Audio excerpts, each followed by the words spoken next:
Un sobreviviente de Armero. Este es el testimonio de un sobreviviente de la tragedia volcánica con mayor afectación de vidas del siglo XX. En el año 1985 existía un pueblo en Colombia muy próspero, productivo, le llamaban la Ciudad Blanca, porque sembraban mucho algodón y cuando era la época de cosecha todo se veía blanco como si hubiera nevado. En esa época este municipio del Tolima, que se llamaba Armero, tenía 3 bancos muy importantes y una infraestructura muy desarrollada en comparación con otros municipios de Colombia. Tenía una iglesia grande y hermosa, unas fincas muy costosas y la economía era muy dinámica, incluso comparada con la capital del departamento, Ibagué. Yo tenía una finca sobre el kilómetro 96 entre Cambao y Armero. Era una finca ganadera muy cerca al pueblo, como a 15 minutos del casco urbano. Tenía aproximadamente 200 cabezas de ganado. Era ganado de ceba, es decir, yo compraba becerros de buena raza y después de 2 años los vendía. Era el clima ideal para hacer ese negocio y esa tierra tenía algo especial en su suelo, que el pasto crecía hermoso y siempre había comida para el ganado. Yo no vivía en la finca, vivía en Bogotá, pero acostumbraba a viajar los fines de semana para estar pendiente de los asuntos de la finca. Esos fines de semana siempre me quedaba en la finca o en pocas ocasiones me hospedaba en un hotel que se llamaba Pindalito. Días anteriores al 13 de noviembre de ese año, alertaron que estaba cayendo mucha ceniza en el lugar, pero ya se había vuelto costumbre ese tipo de sucesos.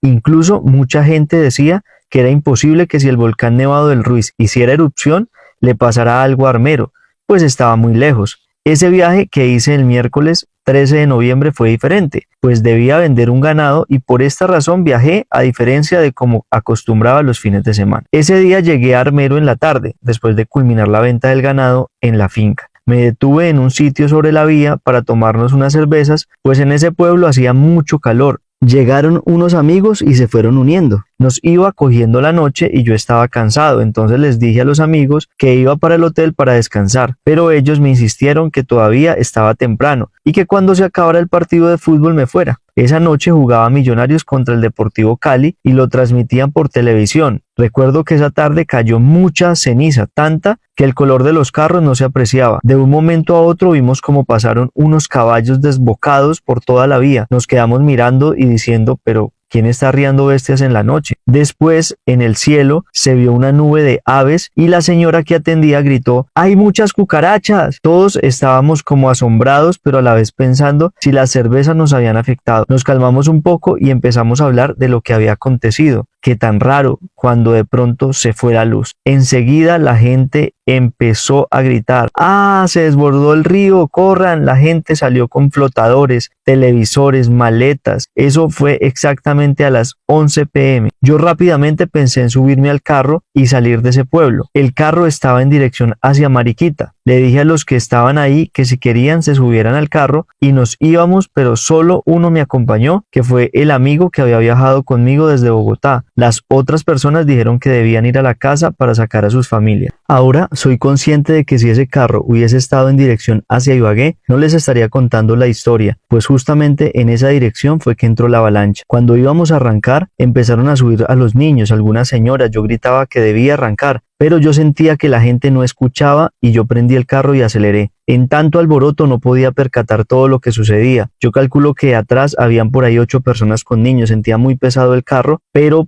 ahora que lo pienso, eso ayudó a que el carro fuera más estable en el pavimento, pues como había caído tanta arena en la carretera, se sentía como el carro derrapaba. Habían personas colgando en la puerta, era toda una locura, la gente estaba demasiado asustada, pero nadie entendía en realidad qué pasaba, solo se escuchaba algo que zumbaba cada vez más cerca y se sentía una vibración en el suelo. Algunos cayeron cuando aceleré, pero era eso o quedarnos ahí y fallecer. Hubo personas que incluso se me tiraron hacia el carro para que se subieran, pero yo no podía esquivar ni parar, pues sabía que venía algo arrasando con todo atrás. Además, con tanta ceniza, sobre el parabrisas la visibilidad era muy baja. Gracias a Dios yo conocía bien la vía, porque si no, seguro hubiera chocado muy fácilmente. Llevaba por ahí 800 metros de recorrido cuando de un momento a otro escucho una explosión muy grande y vi por el retrovisor una luz, pues resulta que la avalancha había llegado a la bomba de gasolina y había explotado la estación de servicio. Ahí sí me di cuenta de la magnitud de lo que estaba ocurriendo, ya que con esa luz logré ver la ola de barro que se acercaba por atrás. Aceleré más fuerte, yo creo que en ese instante se me bajó el licor de la cabeza. Iba muy rápido, pero tratando de no perder el control del carro en ese arenal. Pasé el puente del río Sabandija y llegué a Guayabal.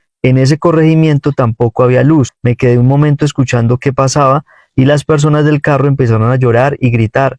Alarmaron a las personas de ese sitio y ellos también se empezaron a preparar para salir hacia Mariquita. En esas, un señor nos dijo, vamos hacia ese cerro, que ahí no nos pasa nada, porque es alto. Nos fuimos, mi amigo y yo. La verdad, las personas que iban en el carro, algunas se quedaron, otras siguieron con nosotros. Dejé el carro en una zona cerca de la montaña, pero la verdad desconfiaba también de toda la gente, porque en esas situaciones la gente se pone como loca. Saqué el bolso del baúl del carro, pues preciso tenía conmigo la plata del negocio que había hecho de ganado ese día. Desconecté la batería del carro para evitar que me lo robaran y me colgué la cámara fotográfica profesional que tenía, pues tenía como pasatiempo tomar fotos. En esa época era normal portar el hierro para la defensa personal y yo, al ser ganadero, tenía permiso. Preferí mantenerla en la cintura por si algo se salía de control y más al tener tanto dinero conmigo. Procedí a subir la montaña y allá amanecimos. Fueron las horas más largas de mi vida, no sabíamos nada de lo que había sucedido, todo era una incertidumbre y no me despegaba de ese maletín. Como a las 3 de la mañana, un señor me agarró del cuello y con un instrumento cortopunzante me amenazó. Me dijo, hágame el favor y se baja donde está el carro y lo enciende, que me voy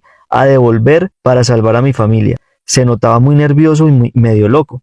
Yo no tenía muchas opciones, así que le dije que me soltara y bajáramos al carro. En el camino le iba diciendo que era mejor esperar a que hubiera luz de día, pero el señor estaba muy loco y preocupado. No me ponía cuidado. Claro está, mi amigo iba conmigo y yo le solté la maleta. Yo sabía que esa idea era una locura, así que cuando vi que se había descuidado, me le zafé y le mostré el hierro. Le dije, mire hermano, no quiero hacer nada de lo que me pueda arrepentir. Se tranquiliza porque es su vida o la mía. Él se arrodilló y empezó a llorar desconsolado. Le dije que era mejor esperar y que por su seguridad era mejor que no me siguiera. Me devolví a donde estábamos en la montaña. Esa fue la última vez que vi al señor. Después, cuando amaneció, a eso de las 5:30 de la mañana, observamos hacia el horizonte y no se veía nada, sino una cantidad de lodo. El panorama era gris. Tomé mis primeras fotos con la cámara y al momento vi en el cielo una avioneta de fumigación, pues en esa época se fumigaban los cultivos con avioneta. El piloto de esa avioneta fue la primera persona en reportar el daño ocasionado por la erupción del volcán Nevado del Ruiz ante la radio. Sus palabras fueron: Armero desapareció, todo es lodo, no se ven casas, todo está cubierto de lodo. Decidimos bajar ya de la cima, conociendo la magnitud de lo que había pasado, pues en esa montaña se veía absolutamente todo. Bajamos y me di cuenta que estábamos muy cerca del río Sabandija. Hasta ese punto había llegado la avalancha. Era impresionante todo lo que se veía: tejas, cuerpos de animales, electrodomésticos, ropa, ramas, piedras muy grandes y por supuesto finados. Era una escena tan tenebrosa y dolorosa. Algunas personas agonizaban y pedían ayuda, pero se veía en carne viva. Vimos cómo un pelotón militar que estaba cerca llegó a la zona para ayudar a socorrer. Empezaron a desalojar a todos los que estábamos bien. Pusieron cinta donde nadie podía pasar al lugar del río. Ese día, después de ver y registrar en fotos todo lo sucedido, le dije a mi amigo que nos devolviéramos a Bogotá, que las familias debían estar muy asustadas. No había cómo comunicarnos con nadie. A mitad de carretera en un pueblo paramos y logramos hablar con nuestros familiares. Ellos pensaron lo peor. Llegamos a Bogotá, pero a los 3 días necesitaba regresar a la zona del desastre, pues debía estar atento a la finca. Tenía que saber cómo estaba todo, sobre todo las personas que me trabajaban, mis amigos, qué había pasado con ellos. Cuando fui preferí ir más acompañado y fui con 4 amigos, pues temía que el orden público estuviera complicado. Todos teníamos el hierro por si algo se salía de control. No pudimos ir en carro hasta la finca, pues todo estaba enlodado. Un amigo que había sobrevivido, pues su finca estaba retirada, nos alquiló unas bestias y llegamos a la finca. Los pastos estaban bien y hasta la finca no alcanzó a llegar la avalancha. Sin embargo, no se veía una sola cabeza de ganado, se habían perdido. No entendía, si no había llegado la avalancha, por qué no estaba el ganado. La sorpresa fue que cuando llegamos a un punto de la finca, empezamos a ver el ganado tirado en el suelo, descuartizado, la piel por un lado y así. Ahí entendimos todo, se las estaban comiendo. Pues al no llegar casi ayudas, el hambre que estaban viviendo en esa zona era tremenda. Luego nos quisimos entrar más a la zona del desastre. La tragedia en realidad no fue solo esa noche, sino después de eso, pues mucha gente oportunista llegó al sitio del desastre en busca de cosas de valor, a buscar joyas, dinero, cosas de valor.